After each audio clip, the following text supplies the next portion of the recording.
खुलुमबाय लोगोफोर, बड' इनफ' पइन्ट चेनेलाव नोंथांमोनखौ गोजोन फुंबिलिनि बयनिसिमबो गाहाम हामलायथि बावहरग्रोनाय जाबाय। आं दिनै नोंथांमोननि सिगाङाव सानसेनि फानजामुथिनि भिडिअ लानानै फैदों। आसा खालामो नोंथांमोना भिडिअखौ नायना मोजां मोनगोन। दिनै 21 फेब्रुवारि 2022 मायथाइ एबा 8 फागुन दान 1432 मायथाइ सनिबार। गिबियावनो दङ मेष राशि। दिनै खामानियाव गोदान आदब आजावनाया मुलाम्फा जागोन। थाबथानाय खामानिफोरा गोख्रैथि मोनगोन। फालांगिरिफोरा हरखाब मुलाम्फानि नेरसोन नुनो हागौ। माखासे मोजां सावरायनायनि जाहोनाव न'आव मोनसे गोजोन आबहावा थागोन। जिउनि लोगोरिनि हेफाजाबा नोंथांनि थुलुंगाखांनायखौ बांहोगोन। सावस्रिया मोजां जागोन, नाथाय मेंनायनिफ्राय गोजानाव था। नोंथाङा नोंथांनि गथ'फोरनिफ्राय गोजोनथाव खौरां मोननो हागौ। हरखाब दावबायनायनि जाथावना दं। नोंथांनि दिनैनि खाफालगोनां दिगा जादों सानजा खोला, खाफालगोनां अनजिमाया जादों 14 आरो खाफालगोनां गाबा जादों गेरुवा गाब। वृषभ राशि। दिनै रांखान्थियारि बिथिङाव सांग्रां जा। गोदान रां थिसननायखौ साननानै ला। खामानि थिलियाव खस्थ' खालामनाया फिथाय होगोन। नोंथाङा नखरजों सम बारहोनो खाबु मोनगोन।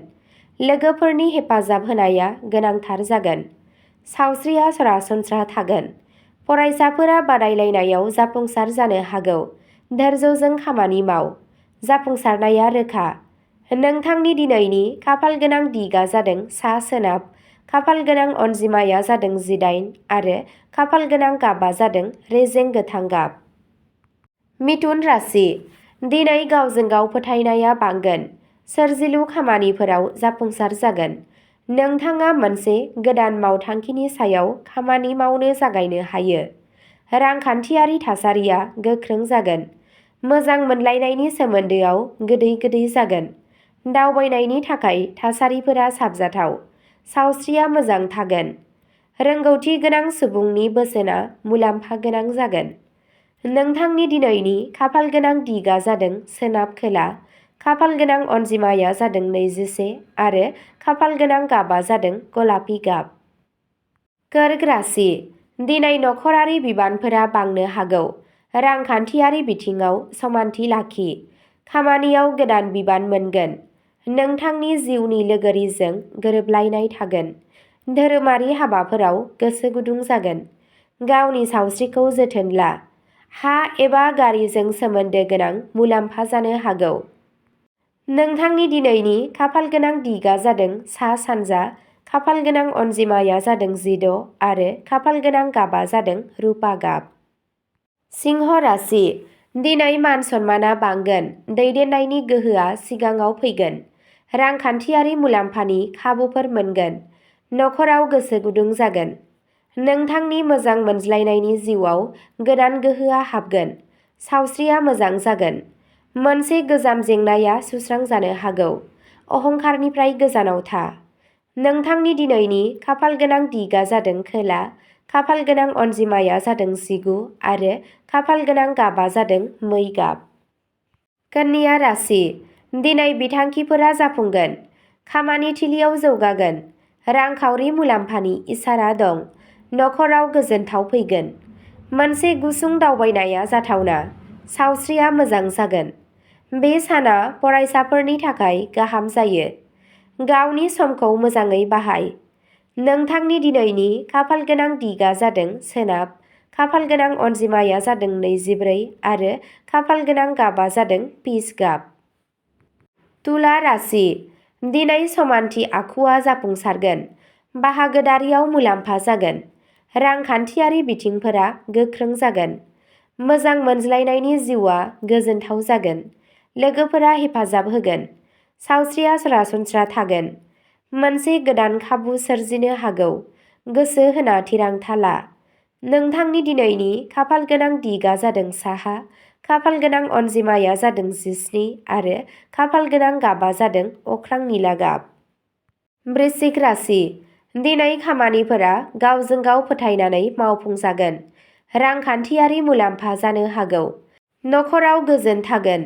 नोंथांनि जिउ राहायाव दावगागोन, सावस्रिया मोजांसिन जागोन। धोरोमारि दावबायनायनि जाथावना दं। मोनसे गोजान दान्थे-बिदान्थेया सुस्रांजानो हागौ। थाखोमानाय सुथुरफोरनिफ्राय सांग्रां जा।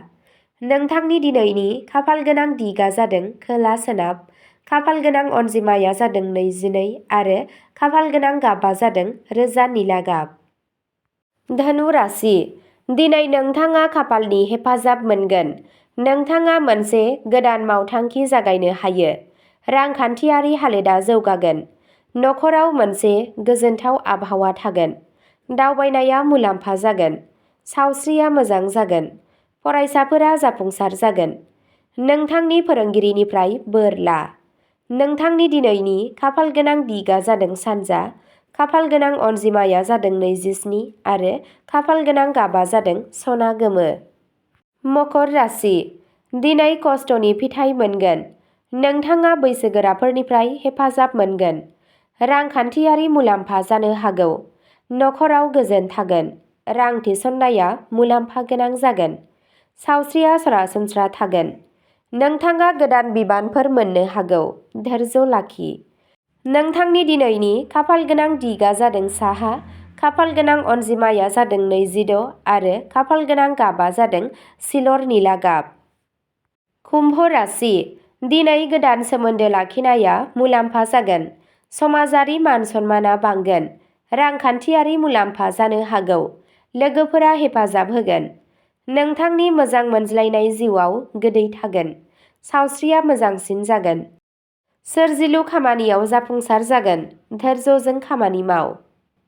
नोंथांनि दिनैनि खाफालगोनां दिगा जादों सोनाब, खाफालगोनां अनजिमाया जादों 29 आरो खाफालगोनां गाबआ जादों फान्थाव निला गाब। मीन राशि, दिनै गोसोआरि गोहोआ गोख्रों जागोन। जिउ राहायाव मोनसे गोदान दिथा थागोन। रांखान्थियारि मुलाम्फानि नेरसोन थायो। नखरनि हेफाजाब थागोन। सावस्रिया मोजां जागोन। मोनसे गोदान खाबु सोमजिनो हागौ। मेडिटेशन आरो यगा खालामनाया मुलाम्फा गोनां जागोन। नोंथांनि दिनैनि खाफालगोनां दिगा जादों खोला-सानजा, खाफालगोनां अनजिमाया जादों 30 आरो खाफालगोनां गाबआ जादों रेजें फान्थाव गाब।